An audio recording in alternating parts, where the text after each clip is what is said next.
From the Bob Mills Weather Center, meteorologist Stephen Nehrenz. Well, as the rain moves out, the wind continues to increase. It was already windy this morning. We had some 30-35 mile an hour winds, actually gusted to 50 miles per hour this morning as that little line of storms came through in the Bixby area. These are the currents or the maximum wind gusts so far today. Obviously windy on our side of the state, but southwestern Oklahoma gusting 50 to 55 miles per hour. Now, that's not a misprint. Around the Guyman area in the Panhandle, a 78 mile an hour wind gust earlier this morning.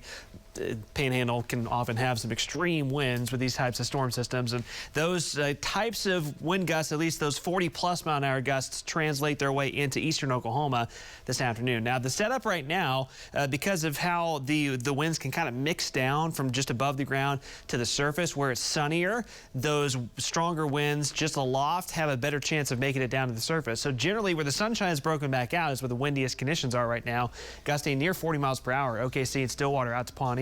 Gusting about 30 miles per hour, Okmulgee to Bartlesville and Tulsa, and then lighter winds to the east on the Oklahoma-Arkansas state line. But pretty much everyone will get much stronger winds area-wide by early to mid-afternoon as the sunshine returns. And again, some gusts over 40 to 45 miles per hour at times, if not stronger. I mean, we may have some 50 mile an hour gusts in some spots during the afternoon hours. That's why the wind advisory is in effect through the evening hours. Now, after sunset later on tonight, with any luck, if you've got some Valentine's evening plans going to dinner, with any luck, the winds will start to subside at least somewhat. But next several hours, there's going to be a lot of wind. At least we're seeing the sun breaking back out. There's a look from Jinx. Here's downtown. 50s, winds gusting to about 30 miles per hour. Humidity is still fairly high. That's good. But west of Tulsa, relative humidity is going to drop significantly this afternoon. So even though we had some rain this morning, there actually is an elevated fire spread risk this afternoon west of Highway 75, where generally it's been drier and the humidity is going to be lower. Here's the look at the visible satellite as that thicker cloud deck zips off to the east. Still some clouds back to the west. And by the way, I mentioned this earlier, look right in here. I mean, you can see the counterclockwise motion here, that area of low pressure zipping in. Right in here, just right kind of connected to the area of low pressure. There's a few showers about Dodge City to Buffalo.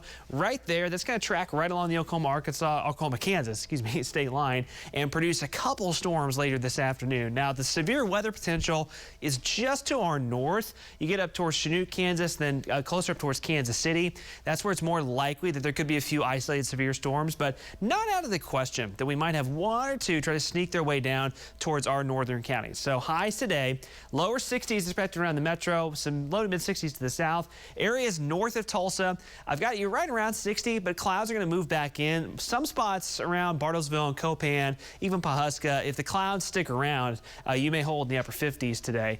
Once again, with those fierce winds. This evening, Valentine's evening, winds even at the 5-6 o'clock hour, still 20 to 30 miles per hour, but they will settle down after sunset. Still breezy, but they should be a little more manageable later tonight. Temperatures about low 50s here in Tulsa at the 9 o'clock hour. All right, on future view, here's that little wraparound area. So see those clouds hanging in, and again, that may hold temperatures down a little bit. In just a very brief window from about 2 to 4 o'clock where there could be a couple storms on the Oklahoma-Kansas state line that zip off into southeast Kansas, but there's enough instability in play with this that one or two of those could become strong to severe. So we're going to keep a close eye on it just for the early to mid-afternoon hours, then that moves away. Tonight, again, winds drop off, thank goodness. It'll be chilly to start our Wednesday morning.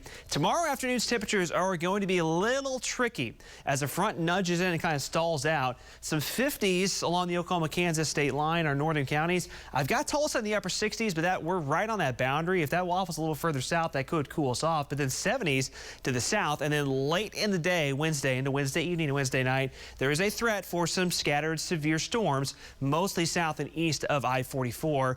Hail, damaging winds, even an isolated tornado wouldn't be able to be ruled out again for that Wednesday night period. So we got to watch that pretty closely.